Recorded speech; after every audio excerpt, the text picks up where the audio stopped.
WhatsApp everyone, this is Kanak Laudia. Welcome back to another video. तो हमारा जो चैप्टर नंबर इकोनॉमिक्स का तीसरा चल रहा था उसका सेकंड पार्ट आपके सामने लेके आ गए। तो यहाँ पर जो लास्ट चीज आप मेरे से पढ़ के गए थे वो था लॉ ऑफ डिमांड। तो लॉ ऑफ डिमांड में जब भी आप देख रहे थे जो आपका कर्व था, ठीक है, जो आपका डिमांड का कर्व था वो हमेशा इस तरफ राइटवर्ड मूव कर रहा था। तो राइटवर्ड अगर मूव कर रहा है डिमांड का कर्व, तो उसके पीछे क्या कारण हो सकते हैं कि वो डिमांड का कर्व जो था वो राइट साइड ही मूव कर रहा है। तो एक क्वेश्चन कई बार हमारे पास यहाँ पर आता है। तो क्वेश्चन कुछ यूँ था कि demand curve always slope downward toward the right, कि भैया राइट की तरफ वो नीचे की तरफ क्यों जाता है डिमांड कर्व। तो इसका जो पहला वाला कारण है वो है law of diminishing margin utility. अब ये आप लोग मेरे से पढ़ के आए थे, सेकंड नंबर का जो चैप्टर था हमारा थ्योरी ऑफ कंज्यूमर इक्विलिब्रियम, वहां पर आपने इस चैप्टर को देखा था। तो इस पर्टिकुलर टॉपिक का मतलब क्या निकल के आ रहा है, जब आप more and more units of consumer by consume by a consumer, और जब भी आप कोई भी एडिशनल यूनिट को कंज्यूम कर रहे थे तो क्या हो रही थी, आपकी जो यूटिलिटी थी वो क्या हो रही थी, कम होती जा रही थी। और वहीं क्या होते जा रहा था, उस कम्युनिटी का जो प्राइस था वो आपके लिए क्या हो रहा था, बढ़ते जा रहा था। तो एक कारण ये भी है कि भैया डिमांड कर्व जो है आपका राइटवर्ड मूव होने के पीछे कारण ये है कि आपका ये जो यूटिलिटी वाला सेक्शन है, आपकी यूटिलिटी यानी आपकी सेटिस्फेक्शन लेवल तो धीरे धीरे नीचे जा रही है, पर उसके साथ में क्या है कि जो दूसरी आइटम्स है वो एक तो कम होती जा रही है और जो प्राइस है उस पर्टिकुलर कम्युनिटी का वो बढ़ते जा रहा है। अगला आपके पास है एडिशनल बायर। एडिशनल बायर क्या बोलता है, प्राइस ऑफ कम्युनिटी, ठीक है, ये मैंने शॉर्टकट में लिख दिया बहुत ज्यादा। तो price of community decreases when the buyer who were not purchase the community due to the higher prices. अब इसमें क्या होता है कि जब भी कोई एडिशनल बायर आता है तो वो क्या करता है कि उस कम्युनिटी को अगर उसकी खरीदने की इच्छा है तो कई बार वो खरीद भी नहीं पाता है। कारण क्या है कि भैया कई बार उस कम्युनिटी का जो प्राइस है उसके अकॉर्डिंगली ही मिलता है, क्योंकि यहाँ पर क्या बोल रहा है, कई बार क्या है कि उसका जो प्राइस है वो बढ़ जाता है, और जब प्राइस बढ़ रहा है तो जाहिर सी बात है उस कंज्यूमर्स की इनकम के अंडर में वो चीज नहीं आ रही होगी। सेकंड है हमारे पास में इनकम इफेक्ट। अब इनकम इफेक्ट क्या है कि अलग अलग कंज्यूमर की इनकम के अकॉर्डिंगली बिहेव करेगा। लाइकवाइज अगर देख लीजिए, अगर किसी कंज्यूमर की जो इनकम है वो ज्यादा है तो वो उसी के अकॉर्डिंगली अपनी जो कमोडिटीज रहेगी उन कमोडिटी को ज्यादा मात्रा में खरीदेगा। इन केस अगर उसकी इनकम जो है वो कम है तो वो क्या करेगा, कमोडिटी को उसकी अकॉर्डिंगली जो उसके बजट में आ रही है उसके अकॉर्डिंगली खरीदेगा। पर यहाँ पर जो चीज आपको देखनी है वो प्राइस ऑफ कमोडिटी के साथ में भी देखनी पड़ेगी। अगर वो कमोडिटी की प्राइस कम है तो उसके अकॉर्डिंगली वो, अगर उसकी आवश्यकताएं ज्यादा है तो ज्यादा खरीदेगा, आवश्यकताएं कम है तो वो चीज कम खरीदेगा। नेक्स्ट है आपके पास सब्स्टिट्यूट इफेक्ट। अब सब्स्टिट्यूट इफेक्ट जानते ही हो आप लोग। इसमें क्या रहेगा कि पहली चीज तो जो लास्ट टाइम पढ़ाया था कि सब्स्टिट्यूट गुड्स क्या होते हैं, कि अगर चाय नहीं तो चाय की जगह आप कॉफी ले लीजिए, है ना, पेन नहीं तो पेन की जगह पेंसिल ले लीजिए। उसी प्रकार से आपका सब्स्टिट्यूट इफेक्ट्स भी काम करेगा। तो सब्स्टिट्यूट इफेक्ट्स क्या बोलता है यहाँ पर कि अगर वो कमोडिटी जो है उस कमोडिटी का प्राइस जो है अगर ज्यादा चल रहा है तो मैं उसी के कंपेरेटिवली कोई दूसरी कमोडिटी रहेगी जिसका प्राइस कम रहेगा मैं वो चीज खरीद लूंगा। उदाहरण के तौर पे अगर मान लीजिए मुझे कोई पेंसिल वगैरह खरीदनी, तो अगर कोई पेंसिल मेरे बजट के बाहर जा रही होगी तो मैं भैया 5 रुपए वाली पेंसिल खरीद लूंगा। अगर कोई 10 वाली पेंसिल आ रही है उसका प्राइस ज्यादा हो रहा है तो मैं उसके कंपेरेटिवली जो कम प्राइस की पेंसिल है वो खरीद लूंगा। तो यहाँ पर सब्स्टिट्यूट इफेक्ट्स आपको देखने को मिलता है। अब कई बार क्या होता है, कुछ ऐसे कारण होते हैं जहां पर आपका जो डिमांड कर्व है वो बढ़ जाता है। तो ये किसके अकॉर्डिंगली काम कर रहा है, जब भी किसी भी प्रकार की कमोडिटी या फिर इनकम लेवल जैसे ही चेंज होता है, ठीक है, कंज्यूमर्स का जो भी इनकम लेवल जो है वो चेंज जैसे जैसे होते जाएगा वैसे ही आपका डिमांड कर्व भी जो रहेगा चेंज हो जाएगा। अब यहाँ पर देख लीजिए, जैसे मान लीजिए किसी कंज्यूमर की इनकम पहले 2000 थी, अब उसी कमोडिटी का जो प्राइस है वो कितना है, 10 रुपए का है, वही जो डिमांड है उस कमोडिटी की होगी 15। परंतु अगर उसकी इनकम जो है बढ़ गई, चेंज इन इनकम आया, चेंज इन इनकम बढ़ी है, परंतु जो प्राइस ऑफ कमोडिटी है वो कैसा है, सेम है, ठीक है, उसका प्राइस सेम रहेगा, वही डिमांड क्या हो जाएगी फिर उसकी, इमीडिएटली बढ़ गई है। तो क्या था यहाँ पर, अगर पहले कोई चीज 2000 जब उसकी इनकम थी, अगर वही चीज 10 रुपए की थी, ठीक है, वही चीज कितने की थी, 10 रुपए की थी। इसको थोड़ा सा चेंज करने पड़ेगा ग्राफ को। प्राइस जो है उसकी कमोडिटी का कितना है, इसको फिर से बना देते हैं। प्राइस ऑफ कमोडिटी कितना था उसके पास, 10 रुपए, और वो चीज कितनी बिक रही थी उसके पास में, 15 बिक रही थी। जब उसका जो प्राइस था अभी भी सेम है, ठीक है, प्राइस अभी भी सेम है, पर क्या है कि अब क्या है कि इनकम के कारण उसकी जो, इसको थोड़ा सा क्लैरिटी के साथ में बना देता हूँ ताकि आपको क्लियर हो जाए, एक बार और देख लेते हैं। तो यहाँ पर क्या बोला इन्होंने, जो प्राइस है वो 10 था, ये 10 पे आ गए हम लोग। अब जब 10 रुपए उसकी इनकम थी तो डिमांड कितनी बता दी उन लोगों ने, 15 बता दी, ये रहा आपके पास में 15। पर क्या बोला जब प्राइस अभी भी सेम है, प्राइस अभी भी क्या है, सेम है, लेकिन डिमांड जो है वो बढ़ गई है, तो यहां से हम थोड़ा सा आगे आ जाएंगे, ये आपका 20।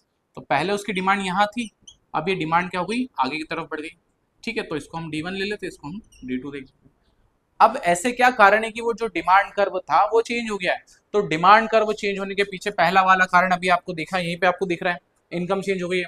तो या तो कंज्यूमर की जो इनकम है, ठीक है, क्या बोला हमने, या तो जो कंज्यूमर की इनकम है उसके अंदर या तो वो इनकम बढ़ जाएगी या तो वो इनकम कम हो जाएगी। जब कम हो जाएगी तो फिर जाहिर सी बात है वो चीजों को क्या करेगा, कम खरीदेगा। बढ़ जाएगी तो ज्यादा खरीद लेगा। फिर favourable change in fashion taste and preference, कि अगर उस कस्टमर के अकॉर्डिंगली वो चीज मिलती जा रही है या फिर वो कम्युनिटी के साथ में रिलेटेबल है तो वो चीजों को ज्यादा खरीदेगा। तीसरी चीज डिपेंड करती है साइज ऑफ द पॉपुलेशन, है ना, साइज ऑफ द पॉपुलेशन की भी, अगर ज्यादातर लोग उसी चीज के पीछे फेवरेबल हैं और वो चीज ज्यादा खरीदना चाह रहे हैं तो उसी के साथ में काम करेंगे। अगला है यहाँ पर डिक्रीज इन डिमांड कर्व। भैया डिमांड कर्व जब पीछे की तरफ आपके पास आ रहा है तो उसके पीछे क्या कारण है, तो यहाँ पर अगर उसकी इनकम पहले 8,000 रुपए थी, बाद में 5,000 रुपए हो गई। अब यहाँ पर क्या जो प्राइस लेवल है यहाँ पे भी आप देख लो सिमिलर है। अब यहाँ पर 10 था तब ये चीज 20 बिक रही थी, ठीक है, और वही जब इसका जो प्राइस था 10 था वो 15 बिक रहा। अब ये कब हुआ, जब इसकी इनकम में क्या हुआ, डाउनफॉल देखने को मिला। अब जैसे इनकी इनकम डाउनफॉल हुई है, उसको थोड़ा सा ग्राफ को और ऊपर कर लेते हैं हम लोग, ठीक है। तो जब कोई चीज 10 की थी, ये हमारा प्राइस हो जाएगा और ये हमारे पास आ जाएगी यूनिट्स आ जाएगी। तो अब यहाँ देखिए आप कि जब कोई चीज 10 रुपए की थी और वो कितने बिक रही थी, 20 बिक रही थी, ये बिक रही है यहाँ पर, ठीक है। फिर यहाँ पर जब उसकी इनकम कम हो गई तो वही 10 वाली जो चीज थी वो कितनी बिक रही थी, यहाँ पर 15 बिक रही थी, तो यहाँ पे 15 पे आपने देखा ये आ गया। तो क्या हुआ यहाँ से, मतलब कि 20 से लेके तो 15 की तरफ जो ग्राफ आ रहा है वो पीछे की तरफ आ रहा है, जो कि क्या दिख रहा है आपको, डाउनफॉल में आ रहा है, ठीक है। आप में से अगर कोई विद्यार्थी चाहे, अब सुनिए इसके पीछे कारण क्या है, इसके पीछे कारण ये है कि ये जितने भी कंडीशन मैंने यहाँ पर लिख रखी, पहली वाली increase and decrease of income of consumer, favourable change in fashion test preference, size in population, ठीक, इसका रिवर्स जो हो जाएगा वो सब किस में आ जाएगा, डिक्रीज इन डिमांड कर्व में आ जाएगा। जो इसके लिए फेवरेबल कंडीशन थी वो इसके लिए अनफेवरेबल कंडीशन हो जाएगी। वहीं जब इसकी इनकम बढ़ रही है घट रही है तो वहीं यहाँ पे भी वो सेम इफेक्ट आ जाएगा। फेवरेबल चेंज बोला तो यहाँ पे अनफेवरेबल चेंज आ जाएगा। तो ये सारी चीजें इसके लिए रिवर्स हो जाएगी और वहीं पे डिमांड कर्व जो रहेगा आपके लिए डाउनफॉल में आना जाएगा। अब अगर आप में से कोई विद्यार्थी चाहे तो इसका स्क्रीनशॉट ले लीजिए। बढ़ते हैं अगले टॉपिक की तरफ। तो दोस्तों बढ़ते हैं अपने अगले टॉपिक की तरफ। अगला टॉपिक है हमारे पास में इलास्टिसिटी ऑफ डिमांड, ठीक है। तो इलास्टिसिटी ऑफ डिमांड क्या बोलता है, elasticity of demand related to the effect of small change, की जो भी आपके पास में छोटे छोटे चेंजेस आ रहे हैं किस चीज को लेके, प्राइस को लेके, और उसी के साथ साथ आपको क्या देखना है कि जो पर्टिकुलर कमोडिटी है, ठीक है, एक जो कमोडिटी है उस कमोडिटी के साथ में क्या रिलेशनशिप बनता जा रहा है उस प्राइस का। जैसे मान लीजिए उदाहरण के तौर पर अगर कोई कमोडिटी आपके पास पहले 10 रुपए की मिलती थी और 10 रुपए उसका प्राइस होने के साथ साथ वो चीज बिक रही थी वहां पर 5, अगर उसी कमोडिटी का प्राइस अगर हम बढ़ा देते हैं, जैसे 10 से हो जाता है 20, तो हो सकता है इसकी जो कमोडिटी जो पहले 5 बिक रही थी हो सकता है 3 बिकने लग जाए। तो इसी चीज को हमने क्या बोला, इलास्टिसिटी ऑफ डिमांड की। अब इसमें क्या हो रहा है कि जब जब डिमांड आपकी चेंज हो रही है तो उसका प्राइस भी चेंज होता जा रहा है, प्राइस चेंज हो रही है तो डिमांड चेंज हो रहा है।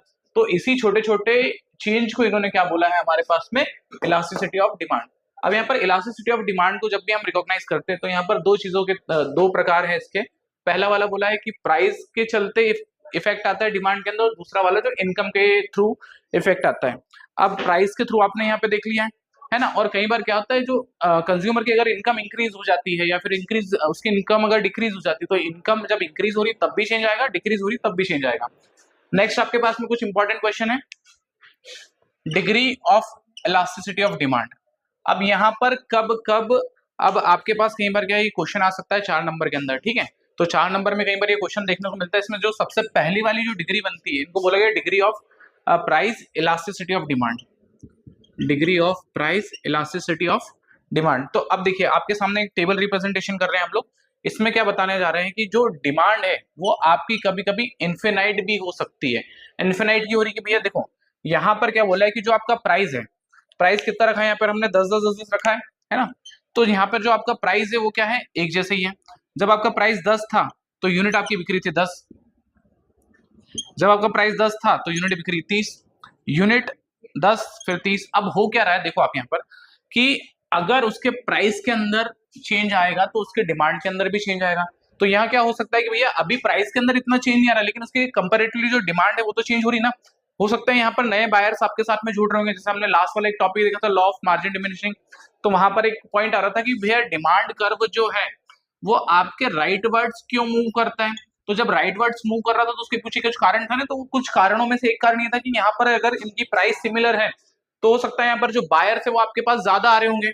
तो जैसे क्या हो रहा है कि यहाँ पे जो प्राइस है उसका कांस्टेंट रख दिया इन्होंने, अब क्या हो रहा है कि जो उसकी डिमांड है वो धीरे धीरे बढ़ती जा रही है। अब यहाँ पर जब आपको डिमांड आइडेंटिफाई नहीं हो रही कि आने वाले समय में कितनी हो जाएगी, तो उसको हमने क्या बोला है, इन्फिनाइट। ठीक है।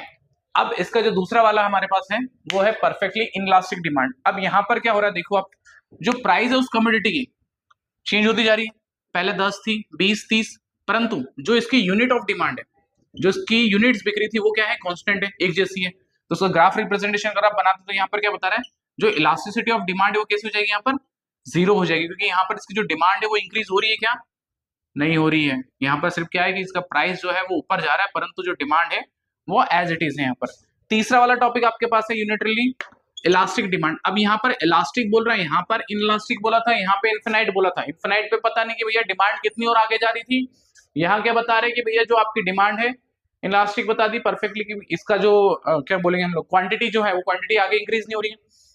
अब यहाँ पे क्या बोला है, यूनिटरी है ना, यूनिट से समझ में आ जाएगा आपको कि दोनों चीजों के अंदर क्या हो रहा है, इक्वालिटी थोड़ी बहुत नजर आएगी। अब यहाँ जब आप देखते हैं कोई चीज 10 रुपए की थी, ठीक है, तो कितनी बिकी आपके पास, 40 बिक रही है। अब उसी चीज का जो प्राइस था वो क्या हुआ, डाउनफॉल में आ गया, 5 रुपए हो गया।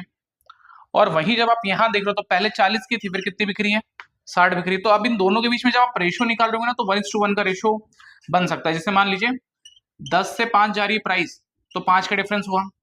अब यहाँ पे 40 से 60 हो रही है, तो यहाँ भी इसका आधा डिफरेंस निकल रहा है। तो मतलब देखो यहाँ पर भी जब आप रेशो देख रहे हो तो बराबर बराबर 20 का अंतर मिल रहा है। यहाँ देख रहे हो तो यहाँ पे भी बराबर आपको जो अंतर मिल रहा है वो कितने का मिल रहा है, 5 का मिल रहा है। ठीक है, यहाँ पे जो डिफरेंस मिल रहा है प्राइस को लेकर कितने का डिफरेंस मिल रहा है, 5 का मिल रहा है। और वहीं जब आप क्वांटिटी को देख रहे हो तो यहाँ पे भी जो इनका डिफरेंस मिल रहा है वो 20 का मिल रहा है। तो इन दोनों के बीच का जो रेशो आपको निकल रहा है वो कैसे निकल के आ रहा है, बराबर बराबर वाला निकल के आ रहा है। तो यहाँ पे देखो कैसा बोला इन्होंने, अगर इसका जो प्राइस है, नीचे हम लोग यहाँ पे प्राइस ले लेते हैं और यहाँ हमारे पास यूनिट आ जाएगी।